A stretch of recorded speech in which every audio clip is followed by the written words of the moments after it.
What's going on, arcade nerds? I've kind of been scattered around in my projects lately.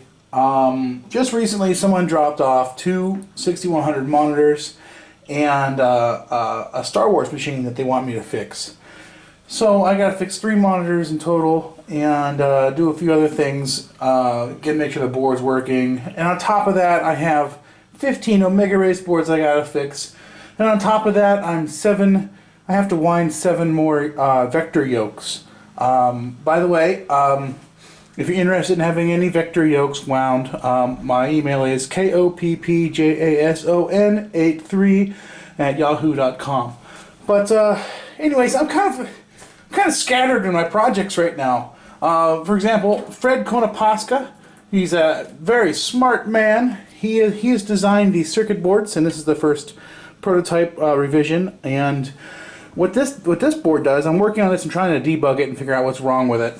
But what this does is it'll allow you to use an Atari style black and white monitor on a Simultronics game, which is going to be badass. But as of now, it doesn't work, so I'm kind of experimenting. I'm in the middle of building my own perf board for it and things like that. But what I want to concentrate this on, I'm going to make this video. I'm going to call this video Color Vector Monitor Tips and Tricks, or something like that. Now, I've been talking on the internet about how to put a 90-degree 19-inch tube in place of your broken 100-degree tube like this. Okay. Now, some people have been asking me, and I'm going to put this on video, so I'm just going to refer to this video in the future when I get asked this question again. Okay. Often the wrong tube that, to work with this monitor is going to have a different connector right here. Now, usually that tube will have a CR23 connector like this. Okay. Well, what you can do is, believe it or not, the CR24 connector and the CR23 connector are pinned identically. All you have to do is, now be careful so you don't break your tube, but get a razor blade and work off the silicone around the edge like I already have with this, and gently rock the original connector off your bad tube. Okay? And see this? These are completely interchangeable. So, sounded terrible, but see that? It's all in a plug, nothing but a plug. The pinouts are exactly the same. But so let's start messing with this chassis. This is just a chassis, a monitor. I have random parts around the house. We're going to put this together, and I'll tell you why. Because I was in a hurry to build the Color Vectrex arcade machine, and I stole the monitor out of my Star Wars. So I'm going to put this together so it goes, and I'm going to fix it and get it working. We're going to put it in my Star Wars machine so I can push Star Wars back in the row. I didn't, kill anything. And then I'm going to have to start on fixing someone else's Star Wars and whatever. But I'm kind of being greedy here. I want to get my game back together first before I start on these other projects. Okay, I laid the monitor on its face here. And the first thing I'm going to do, since I have it in just the frame sitting here, is I'm going to test these transistors. Commonly these transistors fail. These 2 transistors are for deflection, and there's another 2 on the side that are for deflection. And these 2 transistors work with the LV2000 or your low voltage circuit to control it. Now, that's what I'm going to do.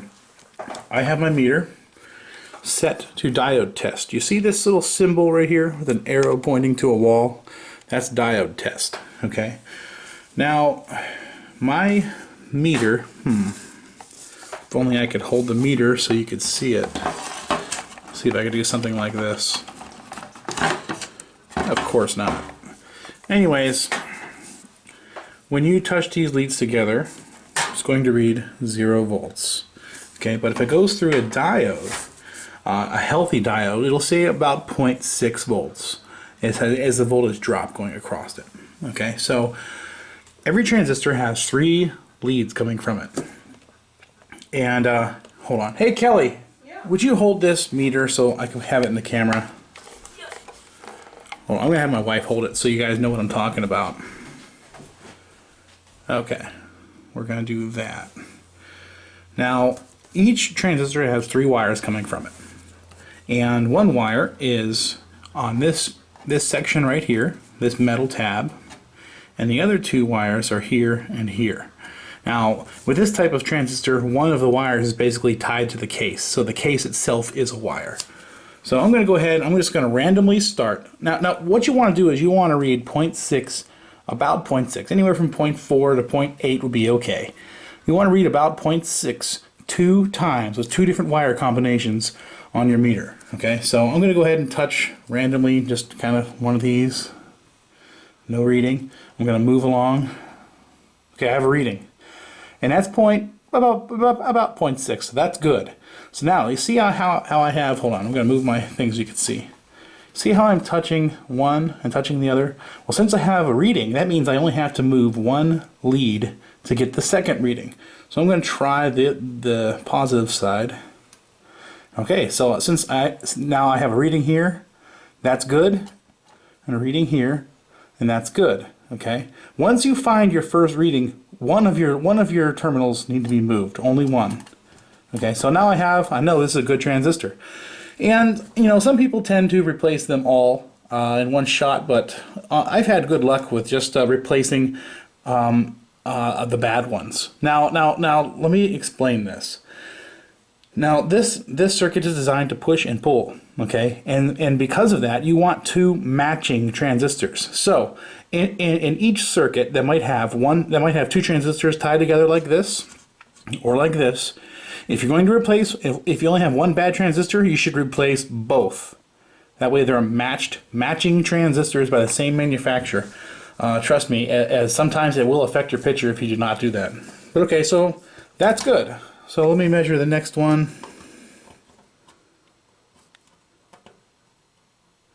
Okay, I have a reading when I go here to here. So I'm going to move one lead again. I'll try it over here. And there it is. 0.5, 0.5. So these 2 are good transistors. So I'm going to try it up here now. No reading, no reading. No reading. No reading. Let's try it up here. Okay, here's our reading.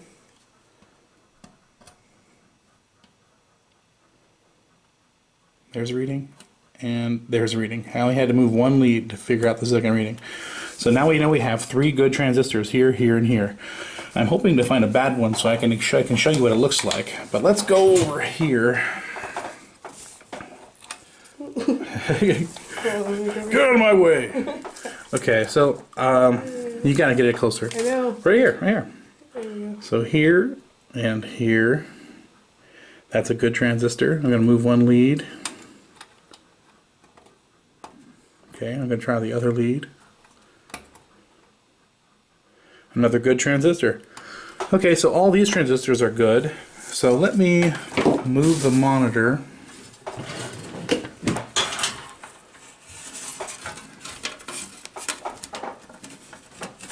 I'm going to test these transistors. Maybe I'll be lucky. Maybe they'll be good. Often they're not. You know what I mean? Often you have one transistor that's bad, and that's why the monitor doesn't work. But I don't know. Maybe I'll be lucky. I'm going to test the one down here. I get into that. And let's see here. You're just going to take my word for it. I have 0.5. Okay, so from here to here, 0.5, that's a good transistor. If I don't have one, I'll explain to you what a bad transistor does. Okay, it looks like all my transistors, all my chassis transistors are good. But what you're going to do is, what's going to happen if you find a bad transistor, it's going to be one of two different possibilities. Number one, it could be opened, it could be burned open, and there's no continuity no matter what. Okay.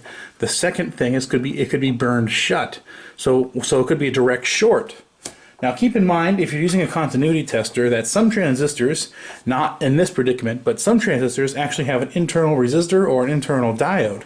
So a continuity tester or your diode test may actually give you a bad reading, and you may have a good transistor. So kind of funny, you know. You have to know the specific transistor you're testing. But in this case, with deflection transistors on these monitors, these rules are always gonna apply. You got to have 0.6-ish volts, and then you'll know it's good. Now, okay, so let's say you have three wires. I'm going to go over this slowly. Okay, 3 wires coming off the transistor. One is the case, and you have your base and collector and emitter, you know, and then here's the other 2 wires. Okay, if you were to get your probes like this, and you measure from here to here, you have 0.6 volts. Now if you measure from here to here, you have an open voltage. Or 0.6 volts from here to here, you have an open voltage. Transistor is bad. If you can't get 0.6 2 times in that transistor, the transistor is bad. Now let's say you find one good reading, and then you move your probe from here to here or from here to here, and it has a direct short. Transistor is bad. Replace the transistor. But in my case, at least for now, all these transistors are good. So I'm going to scrounge around. I'm going to find a deflection board off the shelf and see if we can get it going. Okay, so right now I just found this off the shelf. I have no idea if it works, but I highly doubt it works, and I'll tell you why. These resistors here are burnt up. These resistors here are burnt up. So in other words, this is just a common failure of the low voltage regulator circuit. So what I'm going to do is I'm going to install an LV2000 kit. Now, let me say this. I don't recommend using this kit. I do recommend getting the kit from Arcade Shop. The one from Arcade Shop was designed by Clay Cowgill, and he's one hell of an engineer, and he knows what he's doing. These do work, don't get me wrong, but I've had a couple fail on me. And partially, I believe, is because there's not much of a heat sink. Now, the kit that Clay Cowgill designed, the solder mask, or there's a plane underneath it that helps remove some heat, helps sink away some heat. I do like the idea of the adjustable voltage potentiometers here, but it's really unnecessary. So, in my opinion, don't use this. Use the one from Arcade Shop. But this is what I have, and this is what I'm going to do, and I'm cheap, and that's what's going to happen. So, what I'm going to do is I'm going to remove everything in the low voltage circuit.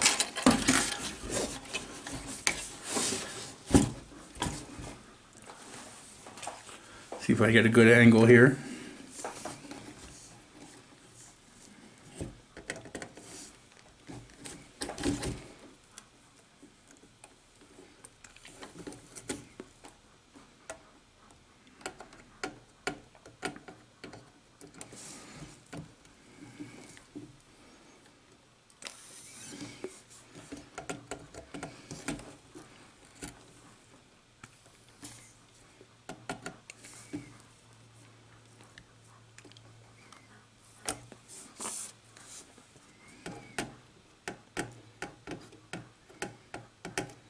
You know what? I'm gonna make this quick, just to save some time. That might be the right way to do it, but I'll tell you something that I do.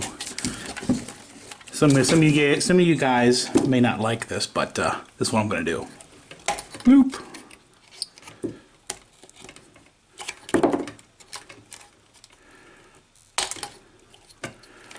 I'm really only gonna clear a couple holes.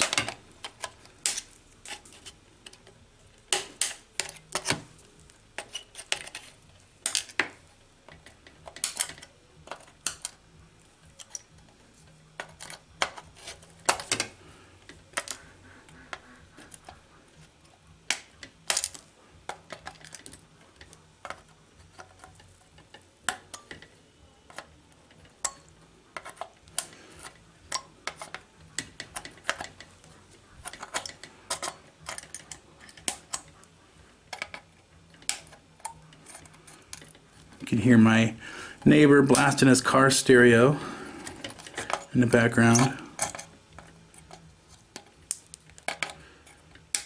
Okay, now just from memory, the holes that we're going to need to clear are this hole going into the board, this hole going into the board, and there's 3 holes kind of shaped like this that are going to go right here. So I'm pretty sure that, let me go ahead and cut this off. Pretty sure that it's this one and this one, and we'll find out. But I'm going to go ahead and clear those out.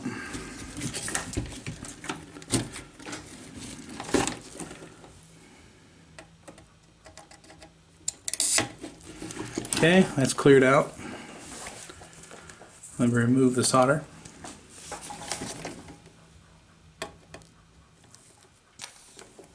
Okay, and I believe it's this one also. And this one. Okay, and it's this one. And it's this one.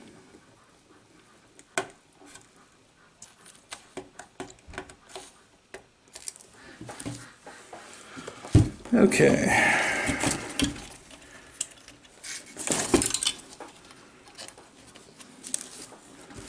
Oh, it's actually this one.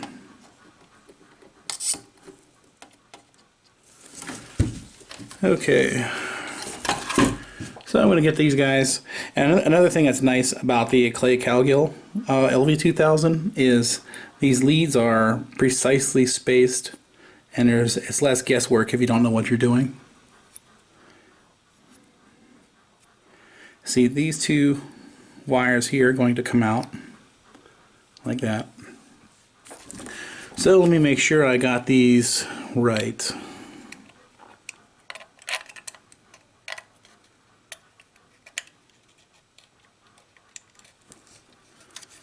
Okay, I got it. Okay, and this wire is going to go right here, and then this wire is going to go right, oh, let me desolder that a little bit, right there. Okay, so I'm going to put a little bit of a gap there so it's off the board some, and I'm going to go ahead and solder this together.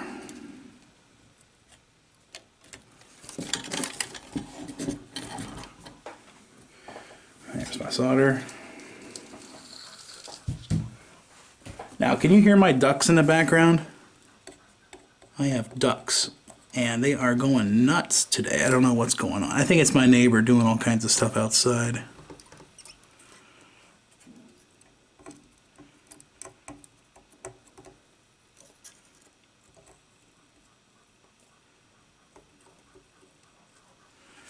Okay, so now we have those flowed.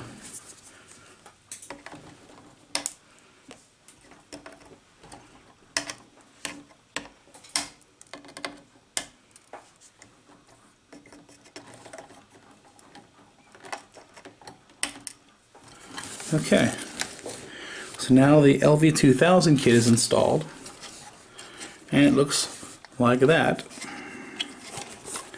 So let me show you something else that commonly fails, and you should test, especially since you have it out. Okay, now let me zoom in. You see these diodes? 1, 2, 3, 4. That's all part of a bridge rectifier circuit, and they commonly fail. So what I'm going to do is I'm going to set my meter to diode test again, and let me zoom out some.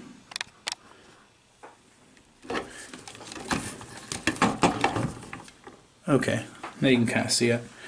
Now, if you notice these diodes, they have there's a gray ring on one side. Okay, you're going to want to put the black lead on the gray ring and the red lead on the other side. And you want to see, 0.5, 0.6. That's a good diode. Okay. So now we're going to go for here. Another good diode. We're going to go here to here. Another good diode. Here to here on the other last one. Another good diode. Now the rules with this are basically the same as testing a transistor. These can either be burned wide open, so the meter can't sense them at all, or they can be burned completely shut, so the meter sees it as a dead short. Okay? So now we know that our case transistors are good. We should have a good low voltage section, and we should have good input from the power. Another thing I like to do, it's a must. You have to do this. It looks like either me or someone has done this before. I can see someone's reflowed all these, but just for giggles, I'm going to reflow them myself. Now, I'll explain what I'm doing. Now, over the years of connectors being plugged into these pins break away from the board on the other side, and it causes cold solder joints. It's joints where the company soldered something together and it broke. Okay, so everywhere there's a connector like this, like this, like this, like this, you want to reflow it. You want to just refresh that solder joint. Okay, and it looks like someone has already done this before, but I'm going to do it again just for general purpose here. We're going to go here, and basically I'm just heating it up. I'm just touching it, just to give a little dab of solder on there. Now if you really wanted to, you could just apply a little flux to the board and do nothing but heat it with a soldering iron. But a little extra solder here isn't hurting anything. And often when I see two pins that are joining the same pad, I'll often bridge them together. Why not? It doesn't hurt anything.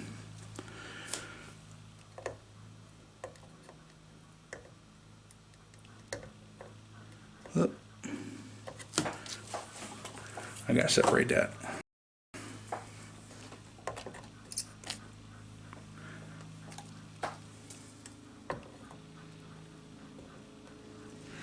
Okay, I believe that's good.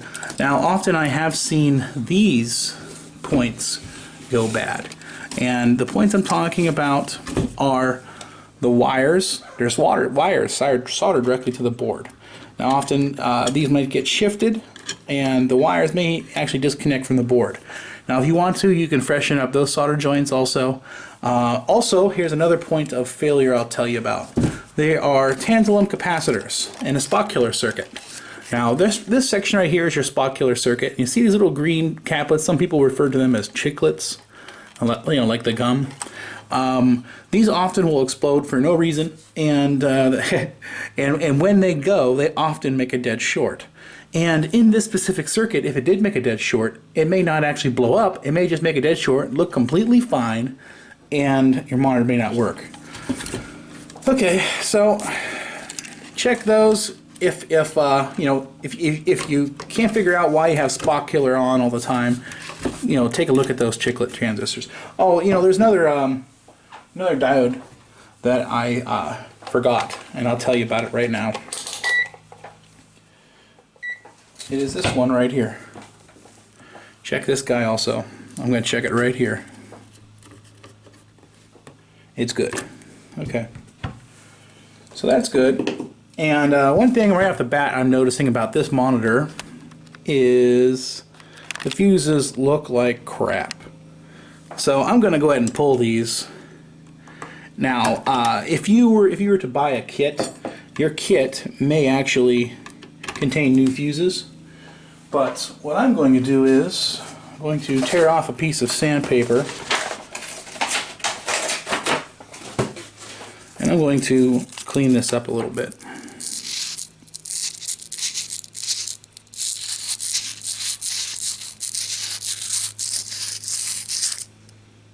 See that? Now it looks a lot better than the corrosion.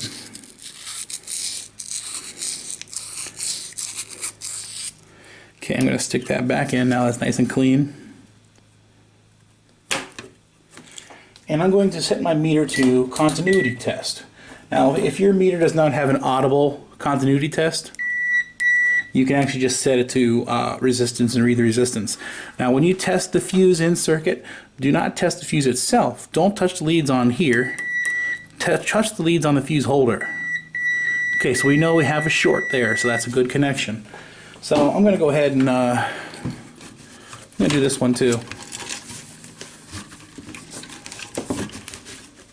That looks like crap.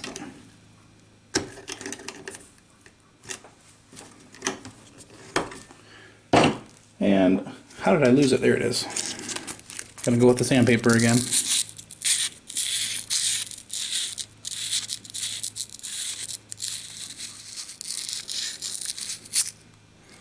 One of you guys left an email for me that said, "Don't you ever clean your fingernails?" Oh no, look. Yeah. If you don't have dirt under your fingernails, you ain't doing something right. Actually, a lot of that's paint. Paint under my fingernails. Alright. So, there's two more fuses which are back here and back here. I'm going to go ahead and clean those up and I'll come back to you in a second. Just for an example, I want to explain something to you guys here. To my right here, I have an Amplifone deflection board. And to my left, I have a Wells-Gardner deflection board. Now, there's a lot of mystery. Oh, you know, you got to have an Amplifone to do this, you got to have a Wells-Gardner to do that. Well, there's really only a few differences between the two. To be honest, they're basically the exact same design. But there's a few little exceptions, and let me explain what the exceptions are, okay? Now, number one, the Wells-Gardner 6100 has a low voltage control regulator circuit, okay? Now, the Amplifone does not. The Amplifone has no regulation circuit whatsoever for the low voltage coming in. And because of that, okay, so in other words, this monitor runs off of 25 volt, 0, 25 volt, plus and minus, okay? And this monitor runs off, let's say, 33 volt, 0, 33 volt, okay? And because of that little bit of extra voltage, this deflection board is a hair faster than this deflection board, okay? Now, there's a simple thing you can do. You can actually, if you look at the schematics, you can bypass the low voltage circuit entirely on a 6100 monitor, and it will act identical to the Amplifone deflection board. Now, I have gotten some flack from a few people, but honest to God, if you look at the schematics, you'll see that these are the same. They use the same driver transistors. They use the same pre-drivers. They use the same 3904s on each side for the preamps. They are the same exact schematics, damn near. Okay, yeah. So the only difference between these two, the only major difference is, besides the screen, the tube itself, which is actually interchangeable. Believe it or not, you can put an Amplifone tube on a 6100 chassis and drive it just fine, as long as you do that CR23, CR24 plastic neck swap that I just showed you earlier. Okay. Yeah. So these are basically the same damn thing. But so you may ask, why am I not using the Amplifone? Why am I not rebuilding the Amplifone for this? I'll tell you why. First off, I'm kind of a hoarder, and I like these Ampliphones. I'm kind of saving them for some other projects. And I have tons and tons and tons of 6100 chassis laying around, and I'm just going to get this going. Now, my other Star Wars does have the Amplifone in it, but this Star Wars that I'm repairing right now, I'm going to convert to Empire Strikes Back, and you know, it's not that big of a deal. Now, if I was going to run this on Star Wars 1, the first game, where the Death Star explodes, you can actually see some of the artifacts of these different types of deflection boards. Since this is a faster deflection board, it draws the circles when the Death Star explodes correctly. And this kind of gives it a slight bit of a square image, okay? But that's okay, because I'm not going to be making that exact picture on Empire Strikes Back. Okay, let me guys show you the trick. If you want to bypass the LV2000 mod entirely, this is what you can do. Remove this connector right here. or just jumper the bottom. Now keep in mind you're not going to need to use this connector anymore. But put these two jumpers in just like that. Whether remove the connector or just jump the bottom of the connector, it's up to you.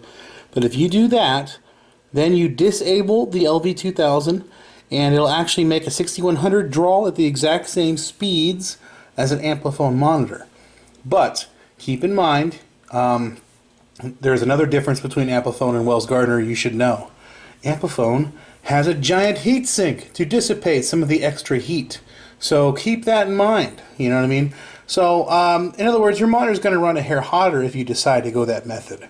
But it does work, you know. Okay, so now I have the tube, and I have everything back on a table. And all I've done so far is just push this in and press this through this slot right here and put 2 screws in, okay? Now I'm going to plug this in. In case you're worried about plugging something in wrong, I'm just going to do it right here in camera so you can kind of see, okay? Now, this right here is going to go right here. Now keep in mind, if it's unlikely this would happen, but this plug and this plug are completely interchangeable. This could plug in over here and be just fine. This could plug in over here and be just fine. But I'm going to plug this in right here and right here. These 2 plugs are our deflection transistors. Now I'm going to plug in this plug right here. Now this plug is our power transistors. And now I'm going to plug in this plug. This plug, after the power has been regulated through these power transistors via the LV2000 kit, it's actually going to give power to our deflection board. I'm sorry, our high voltage board. So this right here is power to our high voltage board. Right there. Now this is just yoke. This is the this is the output of the deflection board. This yoke cable plugs right here in the middle. Okay. Now, a common thing that you should look for on these neck boards is the focus pin. Let me try to zoom into the focus pin. Now, this pin right, if I find myself in the camera, this pin right here in particular is fine, okay? But sometimes these are bent. And if you were to put everything together and you have a fuzzy picture, look for that focus pin and make sure it's straight. It can commonly bend. So all I'm going to do now is, everything kind of just lines up in place all by itself. I'm going to go ahead and push this onto the back of the tube. Okay. Now these 2 remaining plugs, which are right here, this is my focus, high voltage, and this is my B plus out, I believe it's also my heater voltage coming out, but this basically is going to plug into the high voltage unit. So these 2 plugs that are remaining are going to plug in the high voltage unit. So now I'm going to get this, you know what, I'm going to plug in a random high voltage box and let's see if we get lucky. I don't know.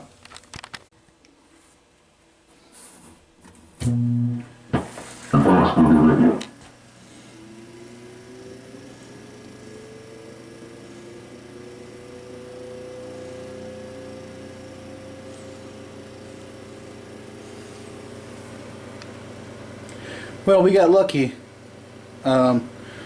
Maybe I'll do some other video where I talk about high voltage issues. High voltage issues is a big deal on these monitors. But yeah, so that's about it. Have a good one. Please subscribe. Ask any questions down below. Send me an email, koppjason83@yahoo.com, and ask me different questions you may have, if you have any, or give me suggestions on future videos and so on. Have a nice one.